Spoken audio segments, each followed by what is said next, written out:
നീക്കങ്ങളും ഉണ്ടാവുന്നു. ഒരു സമൂഹമെന്ന നിലക്ക് സ്നേഹത്തോടെയും സമാധാനത്തോടെയുമുള്ള നമ്മുടെ മുന്നോട്ട് പോക്കിനെ അസ്ഥിരപ്പെടുത്താനുള്ള ആസൂത്രിത ശ്രമങ്ങളുണ്ടാവുന്നു. ഇതിനൊക്കെ എതിരെ ജാഗ്രത പുലർത്താനും നമ്മുടെ ഒരുമയെ തകർക്കാൻ ഉദ്ദേശിച്ചുള്ള നീക്കങ്ങളെ ചെറുക്കാനും എഴുത്തുകാരും വായനക്കാരും ഉൾപ്പെടെ പുസ്തകങ്ങളെ സ്നേഹിക്കുന്ന എല്ലാവരും മുന്നിട്ടിറങ്ങണം. അതിനുകൂടി ഉതകണം ഇത്തരം പുസ്തകോത്സവങ്ങൾ.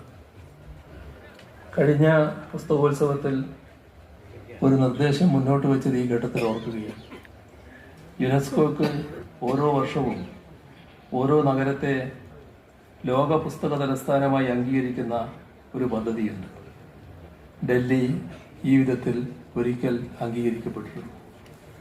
ഇന്ത്യയിലെ ഏതെങ്കിലും ഒരു നഗരത്തിന് യുണൈറ്റഡ് നേഷൻസിൻ്റെ പുസ്തക തലസ്ഥാനം, വേൾഡ് ബുക്ക് ക്യാപിറ്റൽ എന്ന പദവിക്ക് അർഹതയുണ്ടെങ്കിൽ ആദ്യം തന്നെ പരിഗണനയ്ക്ക് വരേണ്ടത് നമ്മുടെ ഈ കേരളത്തിൻ്റെ നഗരങ്ങളാണ്.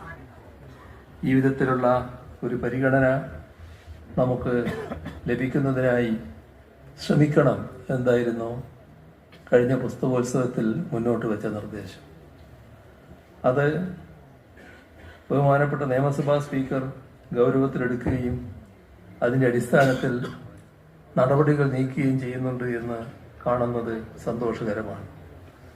നാം ആഗ്രഹിക്കുന്നത് വരും വർഷങ്ങളിൽ സംഭവിക്കും എന്ന പ്രത്യാശ ഇവിടെ പങ്കുവെക്കട്ടെ.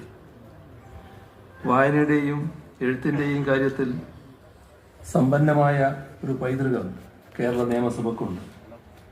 ഐക്യ കേരളത്തിൻ്റെ ആദ്യ മുഖ്യമന്ത്രി EMS തന്നെയും നല്ലൊരു എഴുത്തുകാരനായിരുന്നല്ലോ.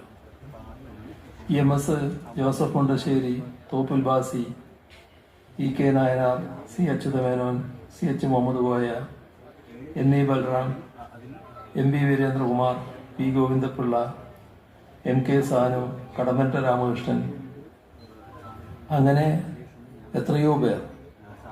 സാഹിത്യവും രാഷ്ട്രീയവും ഇവിടെ പരസ്പരം വെള്ളം കടക്കാത്ത അറകളല്ല എന്നർത്ഥം. വർത്തമാനകാലത്തിൽ എഴുത്തുകാർ പക്ഷം ചേരാതെ നിൽക്കണമെന്നൊക്കെ ചിലർ വാദിക്കുന്നുണ്ട്. അങ്ങനെയാണോ വേണ്ടത്? നമ്മുടെ കൺമുന്നിൽ എന്തൊക്കെയാണ് നടക്കുന്നത്? ഡോക്ടർ നരേന്ദ്ര ദാഭോൽക്കറും ഗോവിന്ദ് പൻസാരെയും ഡോക്ടർ